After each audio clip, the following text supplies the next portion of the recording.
میں اللہ کی پناہ مانگتا ہوں شیطان مردود سے۔ اللہ کے نام سے شروع جو بڑا مہربان نہایت رحم فرمانے والا ہے۔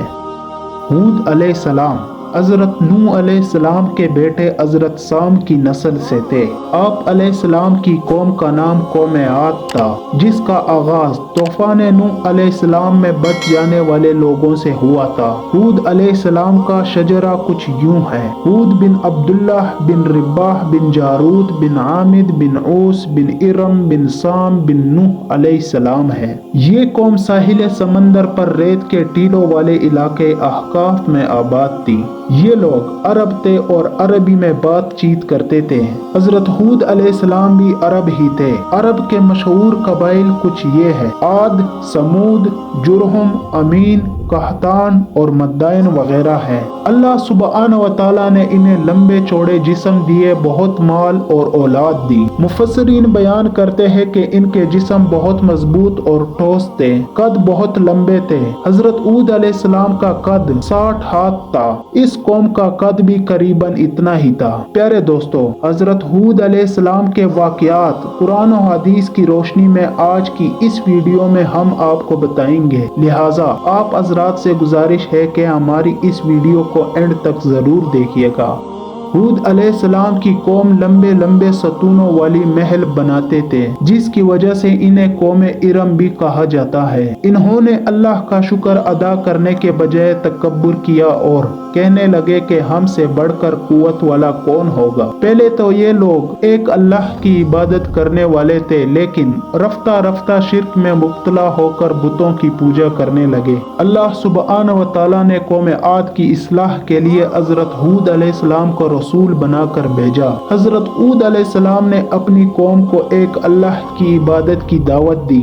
آپ علیہ السلام نے لوگوں کو اللہ سبحانہ و تعالیٰ کے ساتھ شرک کرنے سے منع فرمایا۔ حضرت ہود علیہ السلام ان کو واعظ کرتے تھے کہ اے میری قوم، اللہ نے تمہیں بڑی قوت سے نوازا ہے۔ تمہاری طاقت کا عالم یہ ہے کہ جب تم کسی پر ہاتھ ڈالتے ہو تو ظلم کرتے ہو۔ کوئی شخص تمہارے سامنے آنا گوارا نہیں کرتا، لہٰذا اللہ سے ڈرو اور میری پیروی کرو۔ اس سے ڈرو جس نے ان چیزوں سے تمہاری مدد کی۔ اللہ تعالیٰ نے اپنی ہر طرح کی نعمت، مال، اسباب، اولاد، باغات، شہد، قوت، جسامت اور صنعت کاری سے تمہیں نوازا ہے، لہٰذا تم اللہ سے ڈرو اور میری اطاعت کرو۔ حضرت ہود علیہ السلام کی دعوت توحید پر قوم کے کافر سرداروں نے معاذ اللہ حضرت ہود علیہ السلام سے کہا کہ تم نادان ہو اور ہم تمہیں اللہ کا رسول نہیں مانتے۔ سرداروں نے اپنی قوم سے حضرت ہود علیہ السلام کے بارے میں کہا کہ وہ تمہاری طرح کا ایک انسان ہے، جیسے تم کھاتے ہو ویسے وہ بھی کھاتا ہے، جیسے تم پیتے ہو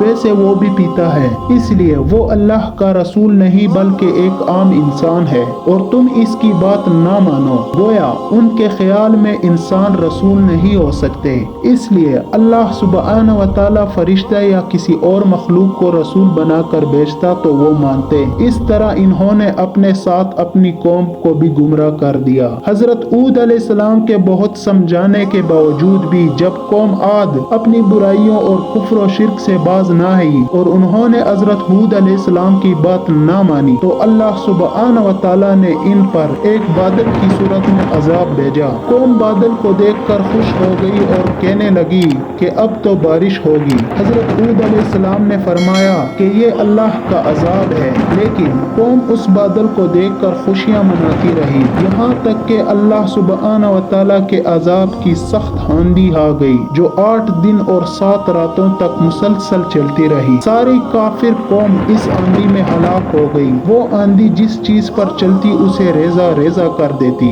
اس آندھی نے انہیں اس طرح اٹھا کر پھینک دیا جیسے کھجور کے کھوکھلے تنے ہو۔ اس طرح ان کے تکبر اور کفر کی وجہ سے دنیا میں ان پر اللہ کا عذاب نازل ہوا اور آخرت میں بھی انہیں سزا دی جائے گی۔ اللہ سبحانہ و تعالیٰ نے حضرت ہود علیہ السلام اور ان پر ایمان لانے والوں کو اپنے خاص فضل اور رحمت سے آندھی کے عذاب سے بچا لیا۔ عذاب سے بچ جانے والے لوگوں نے اللہ سبحانہ و تعالیٰ کا شکر ادا کیا اور اپنی قوم کے برے انجام پر افسوس کیا۔ یہ لوگ پھر مدائن اور شام کے درمیانی علاقے میں جا کر آباد ہو گئے۔ اس طرح قوم عاد بھی قوم نوح کی طرح غرق ہو گئی اور کوئی نام و نشان نہ رہا۔ پیارے دوستو، آخر میں اللہ سے دعا ہے کہ اللہ سبحانہ و تعالی ہمیشہ اپنے حضور کی عاجزی اور انکساری کے ساتھ زندگی گزارنے کی توفیق عطا فرمائے اور حضور صلی اللہ علیہ وآلہ وسلم کے بتائے ہوئے راستوں پر چلنے کی توفیق عطا فرمائے۔